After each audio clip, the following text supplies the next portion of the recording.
Well, after I got a glowing review from Lee about my planted tanks, I thought I'd better shoot a quick vid. I don't regard myself as an expert by any means, but this is what I get up to. So this tank is achieving about the sort of density that I would like, but they're really just very common plants. You've got the water hyacinth, which I think is a Hygrophila deformis, something like that. Up the back there's some Java ferns. I don't know what that one's called. This one, I think that's Hygrophila polysperma, something like that. And over the back there's some more of these small leaved things. Now what I do is I buy a bunch of plants off of eBay. That's where I get most of my stuff from. eBay and Maidenhead Aquatics is 99% of everything that I've got. It's nothing too exotic, but the plants I get from ABC Aquatics or Plimstar on eBay. I'll put the links on the video. But I think the original post that I was commenting on was about the gravel on the substrate. And here I've got the cheapest possible substrate, or it's more like compost, from Maidenhead, and it was £17 for a 5 litre bag, 10 litre bag, I can't remember what it was, but it was the real cheapest of the cheap. So I've put a layer in at the bottom, and then I've put my white gravel over the top. So those plants are sitting in the gravel, but their roots are sitting in the compost substrate. I did have a lot of different plants, and my philosophy is the ones that want to die, I let them die, throw them away. The ones that do well in a tank, I just keep those and let them grow on. And here I've also got these floating things, Amazon frogbit. So they're multiplying. As things multiply, I'll take cuttings. So I don't know in there at the moment. I think the plant right at the very back, you can see that there's some roots coming out of the stem. So I'll trim that down. It's getting too tall anyway, but I'll cut back a root, and then that cutting I'll just plant it, and then that will just either get transferred to my other tanks or it'll get given away. When I take the cuttings, they'll tend to end up over here. This happens to be where I'm keeping my babies at the moment, but you see that they're just weighted down. These are actually some new plants. I just get a variety of plants. So this time it was £8, I think, for about 6 bunches, 50 odd plants. And that'll be my new experiment, to see how these ones get on. There's a lot up here just floating free.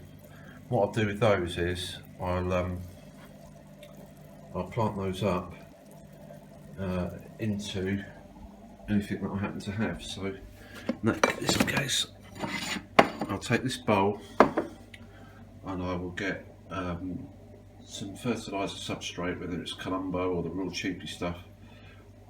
I'll plant the plants into that, put a layer of sand over the top to encourage them to root, and so these should at some point be in my main tank. These, you can see it's got a lot of hairy algae on it, that'll get cut up and thrown away, but the plants themselves have developed roots, so they'll make their way into the gravel pretty shortly.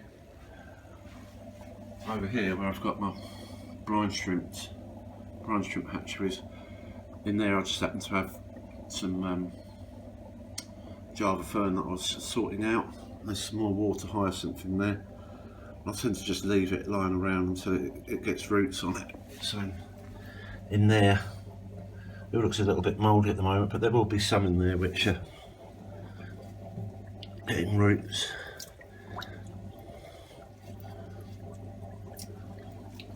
And again, they'll end up either in ceramic bowls or just plastic trays.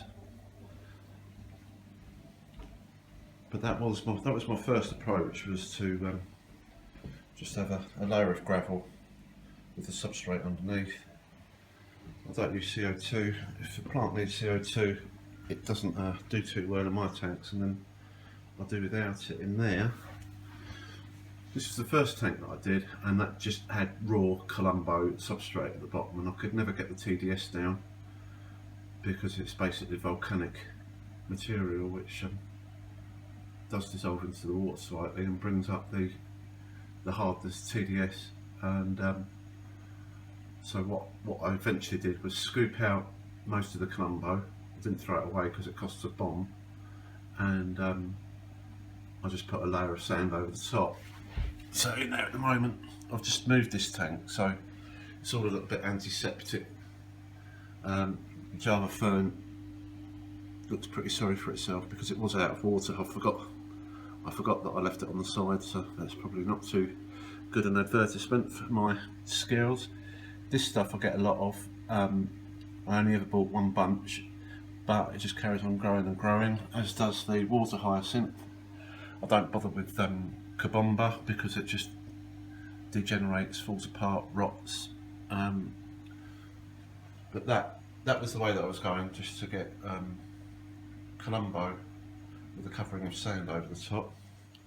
This is probably the most built upon tank. So in there, you probably can't see it, but there's a layer of sand. Beneath that there is a layer of almost white gravel. Below that was a layer of black gravel, and below that is the fertiliser substrate. And this tank has always done quite well. It's in there. The tall green plant centre screen now it's another Hygrophila, I think, Hygrophila Corimba or something. I can't remember what they're called. In fact, I don't tend to concentrate too much on the names because I just buy a selection of 10 plants, 3 or 4 that die, I forget about the 6 that carry on. They'll still be there. In the back there is Vallisneria, which is Vallisneria spiralis, which is it gets little corkscrew growths on it. That does well in there. I've got some hairgrass. You can see that that's not really done very well, and I won't buy any of that anymore. We've got a few sort of Amazon sword type plants. And there's a couple of these. I have known the names, but then I forget them again. So if they live, they live. If they don't, they're history. So that's the general setup in there. That was the cheapest substrate that I could get, the £17 a bag stuff, with the gravel and the sand over the top. And the plants do well in there. My other tank, well, the last tank, with this one, this is just a raising tank for my babies, and what I've done in here is I want this to be easily cleaned. You can see the amount of waste which is settling onto the bottom, so I don't like beer glass. So what I've done here is just put quite a thin layer of sand across the bottom, which is not too difficult to clean. It's not the same as gravel. And then you can see where I've got these planted pots. So this transparent plastic one is just the bottle. It's just the bottom of a large water bottle that I just cut off. That's actually the Colombo type substrate in there. I figured that it wouldn't be too destructive in a tank when it's only about 5-6 inches across. There's a ceramic bowl there. That'll have the substrate with some sand on top, and again, they're just cuttings of the plants which I found did well in the other tanks. Some over there, a couple of ceramic bowls. Over the back there's another water hyacinth, Hygrophila deformis. The babies eat that, so it's not doing very well. And that to me, when I first looked at it, I thought it did look a bit weird, not very natural, having white ceramic pots and bowls around the bottom of the tank. But at a distance, I get the greenery I want. I think it's good for the fish. I've always noticed that they're slightly more positive more happy and curious and alive when they've got plants to swim through than when they're in a pure glass environment. This is my uncle's tank with his outings, and what he'll do is get Java ferns and painstakingly tie them onto pieces of wood, which they don't look very nice at the moment because they've got a lot of food settled onto them, but it can look quite artistic if you've got a couple of days where you can just sit mind-numbingly tying bits of plants to bits of wood. Then it's obviously the way to go. I haven't really got that sort of time, so I don't do it.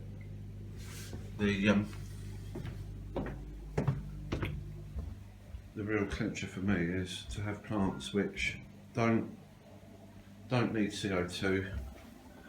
I spend enough money on all this stuff. I don't want to get another gadget that I've got to feed pound notes into, and I don't use expensive lights. I do occasionally use this stuff, a bit of CO2 booster. I use the ferropole because it's got a bit of iron in it, and I thought that would be good for the Amazon swords. But then I'll probably plonk a little bit of that in once every couple of weeks. I doubt that it makes any difference because I'm not really using enough of it. But in terms of lighting, again, this is eBay. So this is about 1 metre long, this light. It's just an LED. It's got the blue, it's got the white, and at 1 metre long, that cost me £38. It's from eBay. It's not a specialist plant growing light, but I've never found any problems. In the wider tank, I've got 2 of them, and in the other tanks, I've just got whatever lights came with the tanks. I bought all my tanks second hand, so I've never really had that much choice. So the combination of lights, cheap, CO2, no, and substrate versus gravel versus glass bottom, I've probably got a combination of all of them, but my biggest tip, as far as I'm concerned, with plants is buy as many as you can afford, many different varieties as you can afford. The ones that die, throw them away, and the ones that thrive, keep them.